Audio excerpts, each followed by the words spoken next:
Baik, berikut ini rangkuman makna hakikat ma'rif. Surat Al-Baqarah dipaparkan dalam gaya tasawuf dan hikmah batin, menggambarkan perjalanan kesadaran hamba menuju pengenalan sejati terhadap Allah. Rangkuman makna hakikat ma'rifatullah, Surat Al-Baqarah. 1.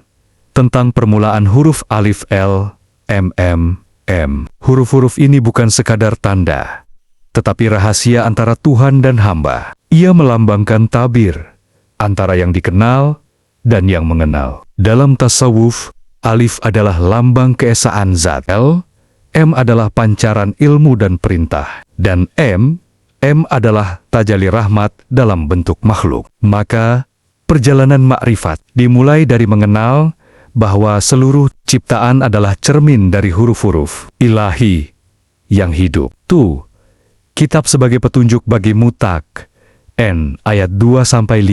Al-Quran adalah cermin hakikat ilahi yang menuntun mereka yang mutak, N, yakni mereka yang hati dan kesadarannya tunduk total kepada Allah. Takwa dalam makna hakikat bukan sekadar takut dosa, melainkan menjaga kesadaran agar tak terputus dari kehadirannya. Mereka yang beriman kepada yang haib, menegakkan sholat, yakni menghubungkan kesadaran dengan hadirat dan menafkahkan sebagian rezekinya, yakni menyalurkan sifat Rahman dari dalam dirinya. Mereka beriman kepada wahyu sebelumnya, karena mengenal bahwa sumber semua wahyu adalah satu, cahaya Allah yang menurunkan kebenaran dalam berbagai bentuk zaman. Sri, tentang mereka yang kafir, ayat 6-7. Hati yang terkunci bukanlah karena Allah menzalimi, tetapi karena kesadaran manusia menolak cahaya yang mengetuk dari dalam. Kekafiran dalam hakikat bukan hanya menolak Tuhan secara lisan, tapi ketika hati menolak menerima nurnya, Allah mengunci hati dan pendengaran mereka. Artinya,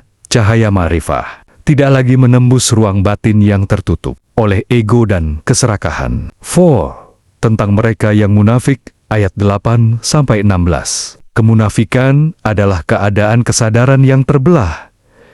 Lisannya mengaku Allah, tapi batinnya memuja dirinya sendiri. Dalam hakikat, munafik adalah jiwa yang berwajah dua, menatap ke cahaya dan ke kegelapan sekaligus, tak memilih arah. Allah menggambarkan bahwa cahaya iman mereka seperti api yang sesaat menyala, lalu dipadamkan oleh tiupan angin dunia. Ini adalah simbol dari manusia yang mencari Allah demi keuntungan diri, bukan karena cinta ilahi. Ketika Allah membalas olokan mereka, itu bukan hukuman luar, tapi cermin batin. Karena mereka mempermainkan nur Allah, maka kesadaran mereka dipermainkan oleh bayangan dirinya sendiri. 5. Tentang simbol api dan cahaya, ayat 17-20. Api yang menyala dalam kegelapan adalah simbol pencarian manusia terhadap cahaya ma'rifat. Bila cahaya itu padam, ia tersesat dalam gelapnya nafsu dan kebingungan. Petir, guruh, dan hujan menggambarkan tajalli ilahi. Kadang menggetarkan hati, kadang menumbuhkan kehidupan. Orang beriman berjalan di bawah hujan rahmat ini dengan hati lapang, sedang yang buta akan bersembunyi dari kilat takut disinari. 6. Tentang ciptaan dan khalifah, ayat 21-39. Allah menyeru manusia untuk beribadah, bukan hanya dalam ritual, tapi dalam makna menyembah dengan seluruh keberadaan. Beribadahlah kepada Tuhanmu yang menciptakan kamu dan orang sebelum kamu. Artinya, sadari bahwa wujudmu adalah pancaran dari kehendak-Nya. Kisah Adam adalah cermin dari perjalanan kesadaran manusia. Dari nur ke bentuk, dari bentuk kembali ke nur.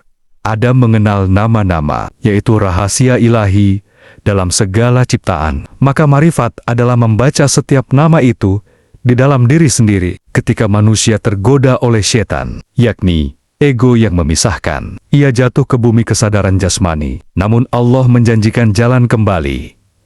Barang siapa mengikuti petunjukku, tidak akan takut dan tidak akan sedih.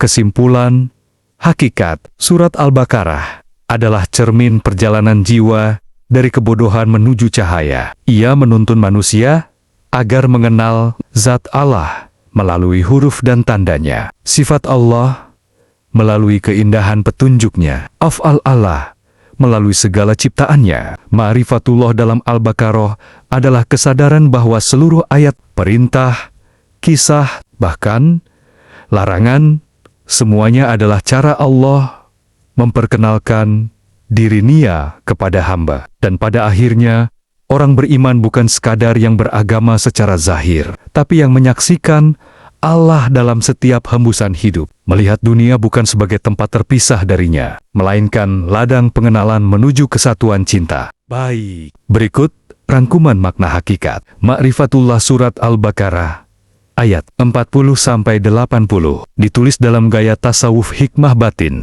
bukan sebagai tafsir hukum, tetapi sebagai peta kesadaran ruhani, perjalanan manusia dari lupa menuju kenal, dari kulit syariat menuju inti ma'rifat. Seri Ma'rifatullah Al-Baqarah ayat 40-80, ayat 40-46. Seruan kepada Bani Israel, ingatlah nikmatku. Dalam lapisan batin, Bani Israel melambangkan jiwa manusia yang diberi cahaya kesadaran, tetapi melupakannya. Allah menyeru, ingatlah nikmatku, bukan hanya nikmat dunia, tapi nikmat tertinggi, kesadaran akan aku dalam dirimu. Perintah untuk menegakkan syalat, menunaikan zakat, dan bersujud bukanlah ritual semata, melainkan simbol dari penyatuan antara amal, hati, dan kehadiran Allah. Salat berarti menghadirkan kesadaran, zakat berarti membersihkan ego, sujud berarti meleburkan diri dalam kehendaknya. Mereka diingatkan agar tidak menyuruh orang lain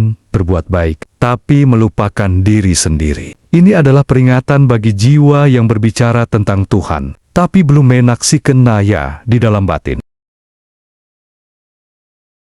Ayat 60-66, kerasnya hati dan pelajaran dari Sabat, batu yang memancarkan 12 mata air, adalah simbol rahmat ilahi yang mengalir bagi setiap suku jiwa. Setiap hati memiliki jalannya sendiri kepada Tuhan. Namun, ketika manusia melanggar batas-batas kesucian, seperti kaum yang melanggar hari Sabat, itu artinya jiwa melanggar hukum ketenangan batinnya sendiri. Terjerat nafsu ketika seharusnya beristirahat dalam dizikir. Allah menjadikan mereka seperti kera yang hina, bukan dalam rupa, tetapi dalam keadaan kehilangan akal ruhani, hanya mengikuti insting dan keinginan. Inilah simbol dari jiwa yang menurun dari derajat malaikat menuju binatang ketika lupa akan asalnya. Ayat 67-73, kisah sapi betina Al-Baqarah. Inilah inti simbolik surat ini. Perintahkan mereka menyembelih sapi betina. Sapi di sini adalah nafs alamarah,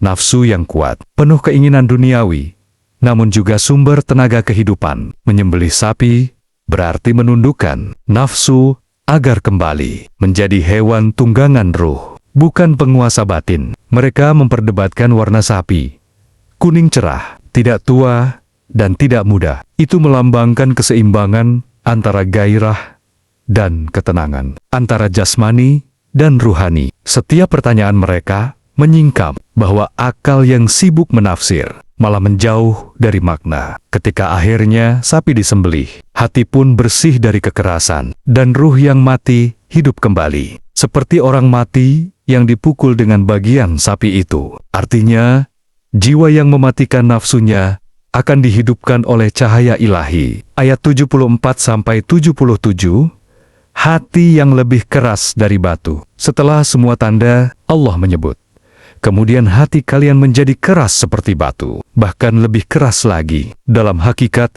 hati menjadi keras ketika cahaya ma'rifat tidak lagi mengalir. Namun Allah menenangkan. Ada batu yang memancar air, ada yang terbelah keluar sungai, ada yang jatuh karena takut kepada Allah. Artinya, bahkan hati yang paling beku pun masih memiliki potensi untuk luluh oleh getaran cinta ilahi. Hanya kesombonganlah yang menutupinya. Ayat 78-80.